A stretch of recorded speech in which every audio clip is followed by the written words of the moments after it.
what do you think makes a soldier do something which a normal citizen may not be doing? He walks into death willingly, knowing that there is a good chance that he may not be alive. Why doesn't he run away? Why does he keep moving into the barrage of fire? It's time, time brigade. Time brigade. It's time brigade. Join the time brigade. Let me tell you, ladies and gentlemen, the army soldier is as patriotic as you are. He's not more patriotic. He doesn't die for his country. He dies for his battalion. He dies for his leader. He dies for his comrades. Now, I would ask you, and I've asked many audiences, tell me what would happen if you get a bullet on your head. Please tell me what's your reaction if you get a bullet on your head. Tell me in the chat box. Of course, people say, where's the time to react? I'm dead. Somebody says, I'll scream, I'll panic. But I'll tell you a short story of one of my regimental officers from Bihar regiment. And I see Kamal Mehta also here from my regiment. He's in the audience. So this young officer of 17 Bihar, we were in a counterinsurgency operation in the valley, in the Kashmir valley. And there was a information that some terrorists have come into a house in a village and there was a need to go and nab them. So there's a drill we follow. So this Captain Jubin Matthew was standing outside covering fire, and another captain went inside scanning the place and looking for the terrorist.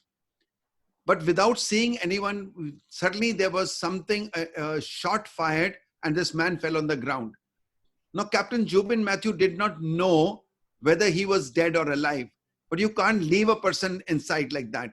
So he crawled, he picked up this man, and when he was carrying him out, he got a bullet on his head.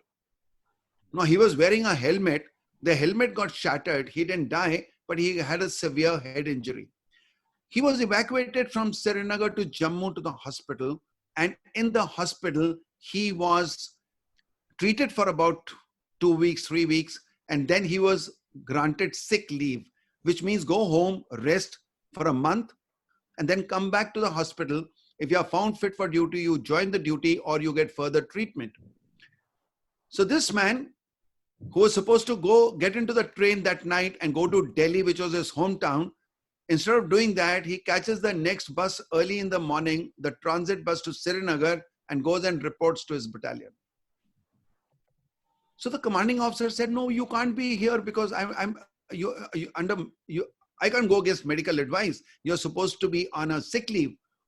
He said, sir, we are 20 officers authorized in the battalion and we are only 12.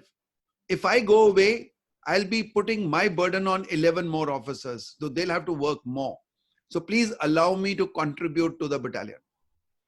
He says, but you're not allowed to. I can't use you. You are medically not fit to go into an operation. He said, sir, but there's always a duty officer who stays behind. Let me do that job. I'll not go out. What will I do at home? I'll watch TV. I'll also sit here and attend telephone calls and do the log and all that duty officer's job. So the commanding officer could not take a decision. He asked the brigade commander. The brigade commander was very, very happy. He said, this is exemplary stuff. Let's allow him. And he says, take it in writing that he's doing it at his own risk or his own willingness and not being forced. So that was done. And this man started working in the unit. In another 2 weeks, there was another case. And he went and he got a second bullet injury. I want to know from people, how many of people do you know in the corporate world who will do this?